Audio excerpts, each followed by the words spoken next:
사랑하는 성도님들, 새치기 당해 보신 적 있으십니까? 새치기라고 하는 게 내가 줄을 서 있는데 내 앞에 다른 사람이 끼어드는 거예요. 최근에는 제가 이렇게 많이 본 적은 없지만 한 경험이 있는데, 이마트 트레이더스에 한번 가가지고 줄을 서려고 이제 빈 곳으로 카트를 끌고 들어가는데 사람은 오진 않고 카트가 옆으로 오는 거예요. 그래서 계산대 앞에 그 카트가 탁 멈추더니 그 다음 사람이 와서 계산을 먼저 하더라고요. 그래서 이렇게 카트를 밀어도 되는 거구나 라는 생각을 한번 해봤어요. 또 제가 청년 때 아주 재밌는 경험을 하나 했는데, 버스에 타서 이제 사람이 많으니까 이제 서서 좌석을 이제 앉으려고 두리번 누리번 하니까 내리실 것 같은 분이 보이는 거예요. 그래서 그 앞에 서가지고 기다리고 있었는데 진짜로 그 다음 정거장에서 내리시는 거예요. 그래서 앉으려고 비켜드리고 앉으려고 하니까 저 멀리서 가방이 날라오는 거예요. 그래서 의자에 탁 떨어지더라고요. 정확하게 그 의자에 딱 떨어져요.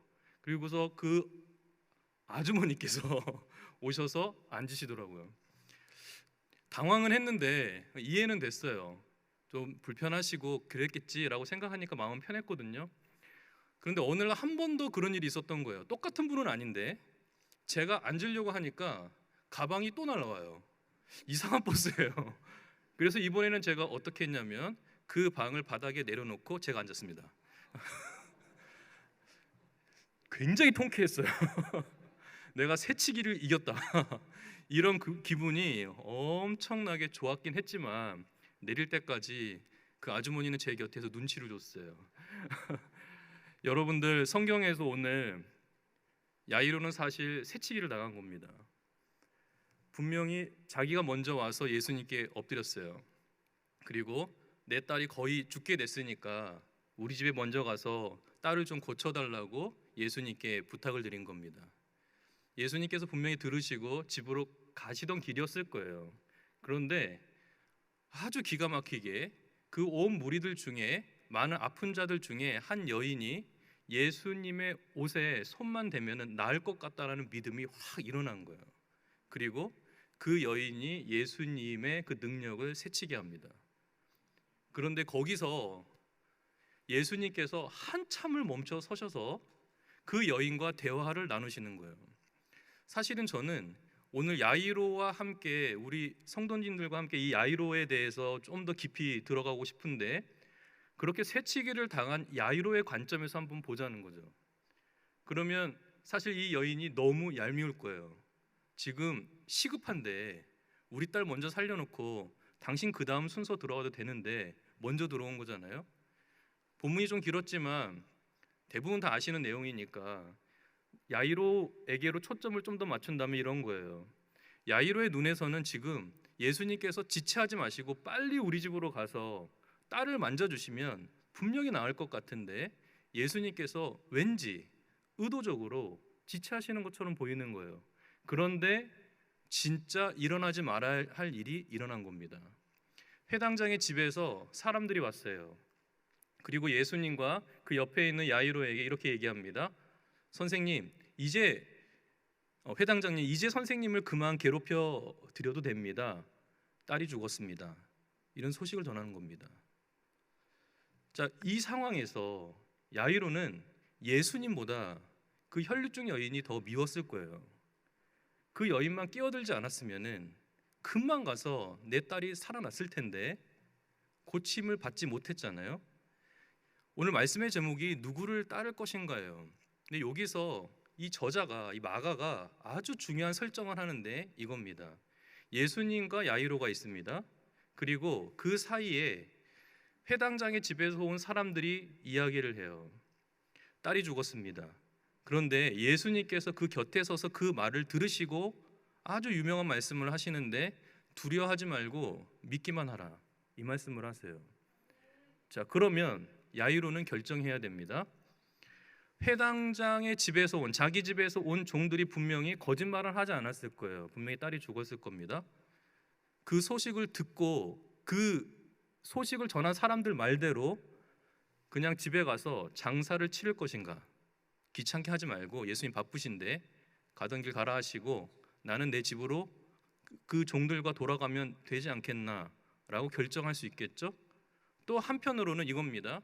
예수님께서 그 곁에서 그 회당장의 집에서 온 사람들의 말을 듣고 야이로에게 이야기해 주신 그 말씀, 두려워하지 말고 믿기만 하라. 예수님 말씀을 믿어볼까?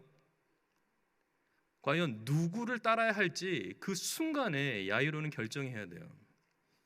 오늘 이 본문이 우리에게 주는 아주 중요한 메시지가 있습니다. 실제로 신앙인들의 많은 사람들이 어떠한 믿음을 추구하려고 하냐면 혈류증 여인 같은 믿음을 추구해요. 예수님의 손에 옷깃만 닿기만 하면 나을 거야. 그러니까 그렇게 믿음을 가지고 손을 대면 나을 줄로 믿습니다 하고 그렇게 나오면 그게 믿음이라고 생각할 수 있어요. 당연히 믿음이죠, 그죠? 그런데 우리가 오해하는 것 중에 하나가 무엇이냐면 분명히 야이로도 예수님께 나와서 엎드렸습니다. 고쳐달라고 애원했어요. 무슨 말이냐면 딸이 죽어가고 있는데 나를 고쳐줄 수 있는 분은 예수님밖에 없다. 그런데 혈류증 여인도 똑같았어요. 예수님밖에 없다. 근데 누구는 고쳐주시고 누구는 고쳐주시지 않았단 말입니다. 그런데 야이로가 더 사실 간절한 게 맞아요. 왜냐하면 당시에 예수님의 나이를 생각해보면 30살 정도 됩니다. 그런데 회당장은 30살이 될 수가 없어요. 당시 기록에도 보면 최소 40세예요. 40에서 50세가 돼야 그 동네 그 마을의 회당장이 될 수 있어요. 그러면 생각해 보세요. 나이가 예수님보다 훨씬 많은 사람이 예수님께 와서 납작 엎드렸어요. 그것도 살려달라고 하는 겁니다.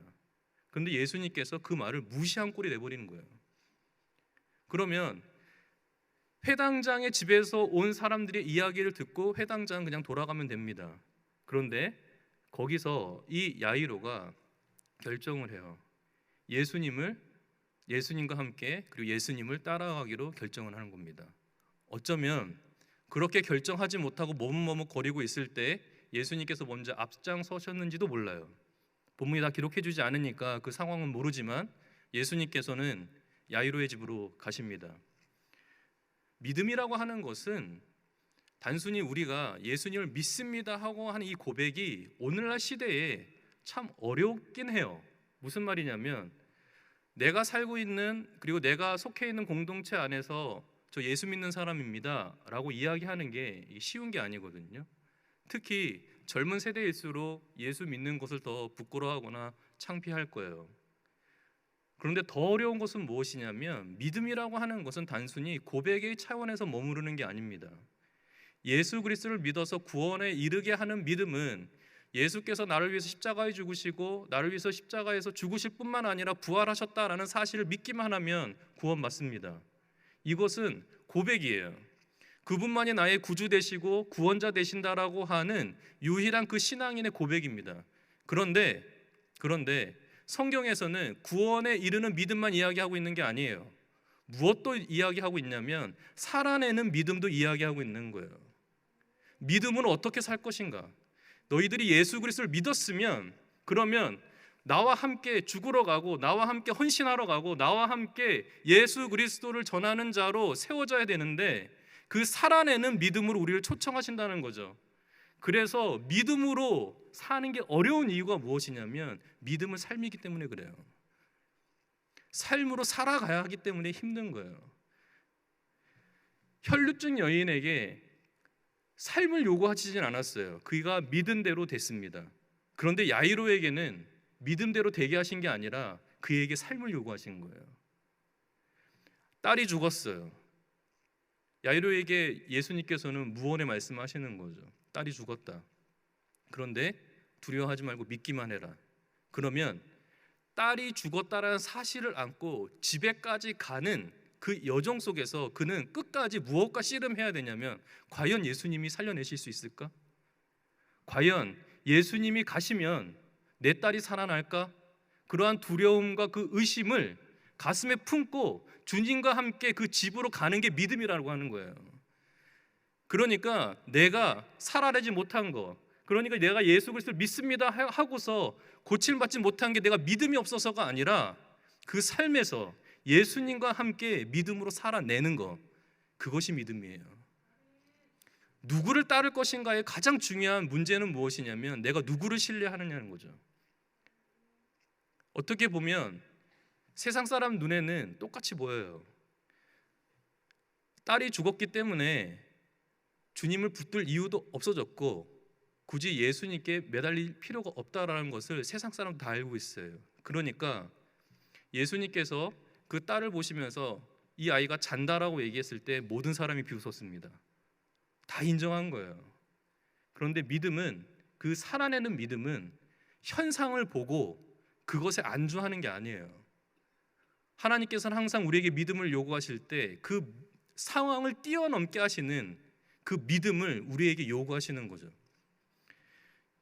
여러분들 요즘에 교보문고나 아니면은 여러 서점에 이렇게 가보시면은 평대에 굉장히 많은 책들이 놓여 있어요. 지금도 책이 굉장히 많이 나오는데 제가 싫어하는 책 중에 한 권이 뭐냐면은 얇고 넓은 지식이에요. 무슨 말이냐면 하루에 한 장씩 읽으면 세계 철학사를 떼거나 아니면 아주 얇은, 그러니까 하루에 한 장씩만 읽어도 내가 어느 사람들과 대화할 때 불리함이 없는 상식을 채워주는 그런 책들이 많이 나와요. 근데 사실 이게 오늘날의 시대의 흐름과 아주 유사합니다. 그런데 기독교 안에서도 그 믿음이라고 할 때 그 믿음도 그 현상과 그대로 비슷하게 가요. 무슨 말이냐면 학문이나 공부를 할 때 피상적으로 하는 거예요. 한 분야를 집중해서 그 본질로 파고 들어가는 것이 아니라 그 현상만 보는 거죠. 겉핥기만 하는 거예요. 그런데 그 겉핥기 하는 거를 굉장히 많은 분야, 다양한 섹션에서 넓은 지식을 가지면 그 사람이 어떻게 보이냐면 굉장히 유식해 보이잖아요. 그죠? 그러니까 상식적인 걸 많이 주는 거예요. 편안하게 어려운 지식들을 전달하는 기능이 좋기는 하지만 중요한 거는 본질로 깨고 들어가지 못하는 거예요. 근데 기독교 신앙도 비슷하게 흘러가요. 죄송하지만 기독교 안에서, 특히 교회 안에서 예수를 믿는다 하고 내가 하나님의 사람이라고 이야기하지만 그것이 피상적일 때의 무서움은 무엇이냐면 삶에서는 능력이 나타나지 않습니다. 입술로는 하나님 믿어요. 입술로는 예수 그리스도가 구주라고 고백합니다. 그러나 실제로 삶 속에서 과연 나의 삶에 문제가 닥쳤을 때 정말 예수님밖에 없냐고요. 정말 예수님밖에 없어서 나의 자존심 다 버리고 회당장이라고 하는 자존심 다 버리고 주님 앞에 엎드릴 수 있냐 이 말이에요. 내가 가지고 있는 직분, 사회적 명성, 내가 가지고 있는 명예, 심지어 물질까지도 주님 앞에 다 내려놓고 엎드릴 수 있냐 이 말이죠. 결국 하나님께서 우리에게 주신 믿음은 절대로 나를 변화시키지 않는 믿음은 주신 적이 없어요. 복음을 주실 때 그 사람을 변화시키지 못하는 복음은 없어요. 예수를 믿으면 뒤집어집니다. 예수를 믿으면 삶이 바뀌어요. 가치관이 바뀝니다. 근데 왜 나는 안 변하 이 말이에요. 왜 변하지 않냐고요. 결국 나를 변화시키지 못하는데 이 믿음이, 이 복음이 나의 삶을 바꿔놓지 못하는데 누가 믿겠어요? 내 삶을 보고 내 복음을 보고 누가 예수를 믿겠냐고요.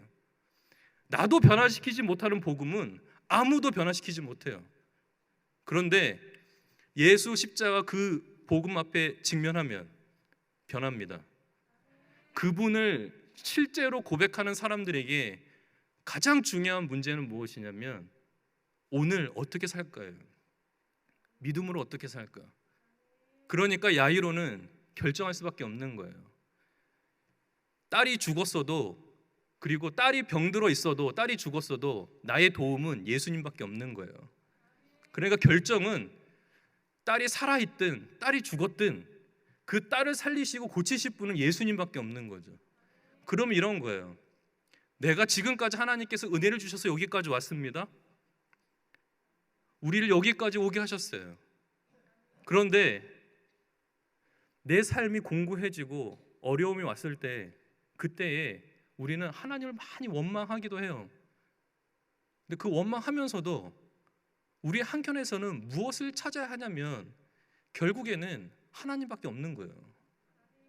문제가 없었을 때나 문제가 있었을 때나 우리를 붙드시고 인도하시는 분은 하나님밖에 없는 거죠. 제가 신대원 시절에 한 교회에서 전도사 사역을 할 때 전설로 내려오는 이야기가 있었어요. 어떤 내용이었냐면, 여러분들 개업을 하시면은 담임 목사님 모시고서 개업 신방 이렇게 하시잖아요, 그렇죠? 교구 목사님들 모시고 이 신방도 하시는데, 이 한 분이 개업 신방은 당연히 했고 담임 목사님께 무엇을 요청했냐면은 폐업 신방을 요청한 거예요. 해보신 적 없으시죠? 해서도 안 되죠, 그죠? 네, 폐업은 있으면 안 되잖아요, 그죠? 근데 폐업 신방을 요청하시는 거예요. 이 담임 목사님이 폐업 신방을 갔습니다. 기도를 해야 되는데 하나님 감사합니다가 안 나오는 거예요. 폐업을 했는데 하나님 감사합니다라고 어떻게 시작을 해요? 할 수가 없는 거예요. 그런데 기도는 해야 하니까 하나님 폐업할 수 있도록 인도해 주셔서 감사합니다 한 거예요. 근데 거기에 대고 그 집사님이 아멘을 하셨습니다.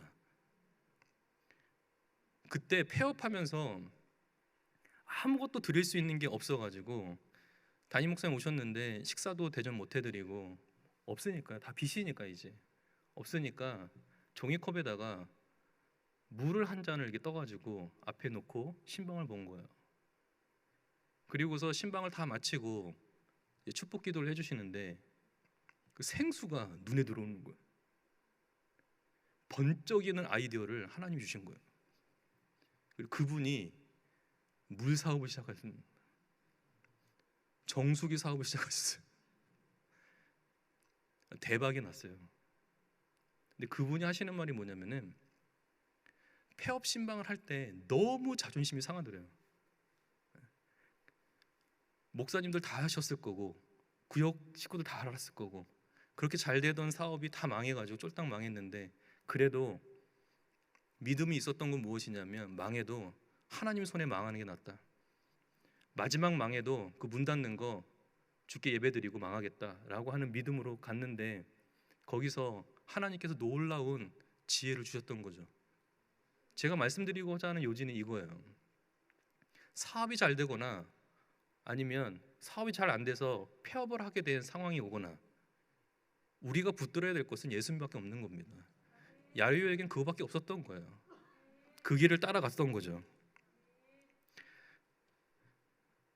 결국 우리가 추구하려고 하는 것이 무엇인지를 살펴봐야 돼요. 교회 안에서의 직분 그렇게 중요하지 않습니다, 여러분. 더 중요한 것은 무엇이냐면 그 직분 안에서 누리는 하나님과의 관계예요. 여러분들에게 귀한 직분을 맡겨주셨을 때에는 하나님께서 그것을 통로 삼아서 주시고자 하는 은혜가 있는 것이죠. 그런데 그것을 우리가 계급처럼 여기거나 아니면 세상에서 하는 것처럼 누구 위에 군림하고자 하나님이 주신 것이 아니라 오히려 더 엎드려야 하고 더 하나님 앞에 섬기며 나아가는 우리가 되어야 해요. 그래야 세상과 다른 겁니다. 그래야 복음이 우리 공동체 안에 살아 움직이는 거예요. 결코 우리가 하나님 앞에 엎드리지 않으면 누가 엎드리겠어요? 하나님께 부르짖지 않으면 누가 부르짖겠어요? 결국엔 두려워하지 말고 믿기만 하라라고 주님께서 명령하신 거는 너 두려워하지 마, 믿기는 믿는데 두려워하면 내가 응답해주지 않을 거야, 그 뜻이 아니에요. 사실은 이 명령을 하실 때 저는 되게 부담스러웠던 게 어떻게 이 두 가지가 같이 있었냐 이거예요. 야이로에게는 지금 상황에서 두려워할 수밖에 없잖아요. 딸이 죽었단 말입니다. 방금 죽었어요. 심지어 억울하게 새치기 당해가지고 조금만 일찍 갔으면 살아났는데 그 찰나의 그 순간, 그 안타까움, 복받쳐 오르는 화, 분노, 그 두려움, 그 미움, 그렇게 힘든데 주님께서는 두려워하지 말고 믿기만 하라고 그 말씀이 너무 힘든 거예요. 그런데 우리가 좀 더 예수님의 마음을 들여다보면 위로가 되는 건 이겁니다. 두려워하지 말라라고 책망하시는 것이 아니라 괜찮아, 내가 있잖아, 그 말씀이에요. 너 두려워하지 마. 내가 가잖아. 그러니까 믿기만 해. 그것을 요청하신 거예요.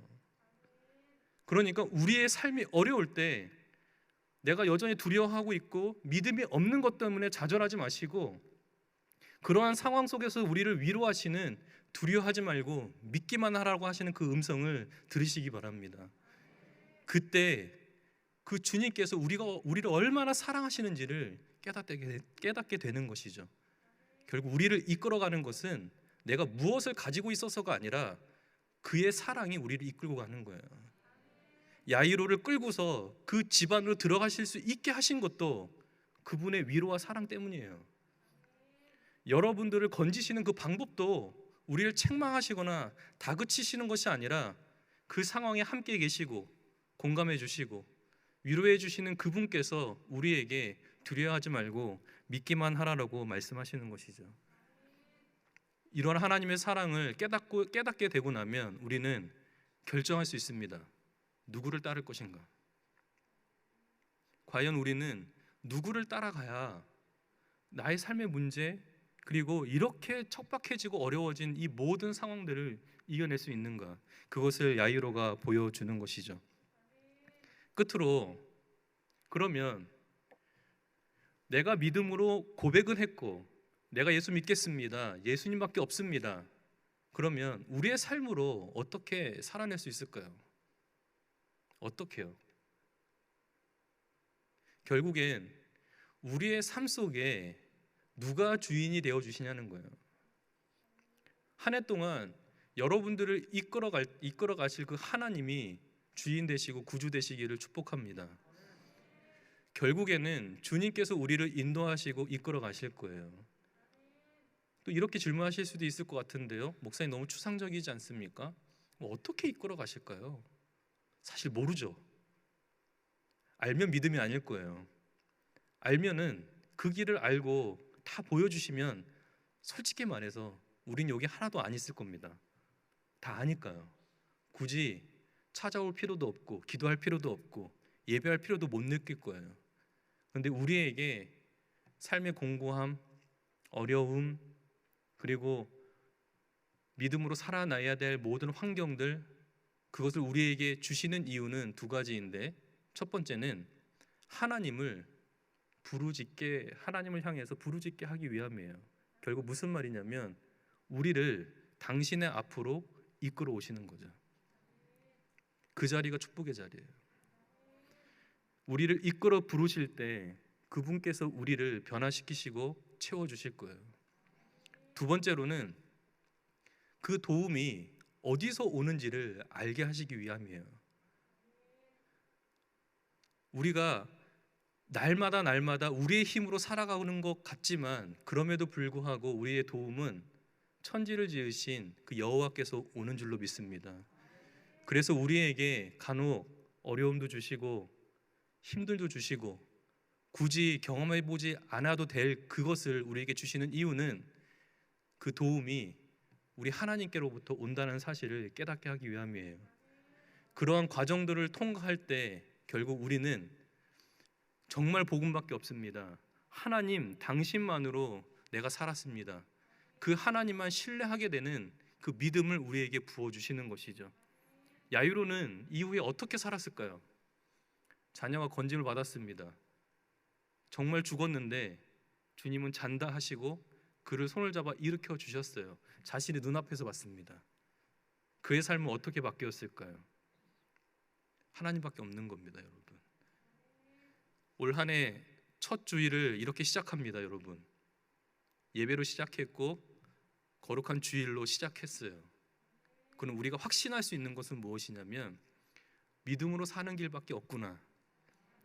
그리고 여러분들은 이렇게 이 예배 자리를 찾아오신 것이 바로 누구를 따를 것인가 라고 하는 이 질문에 여러분들은 답하신 거예요. 하나님 따라가겠습니다. 어려운 고난과 시련이 와도 더 나쁜 조건이 있고 폐업해야 될 상황과 어려운 상황 속에서도 저는 주님을 찾겠습니다. 주님을 선택하겠습니다.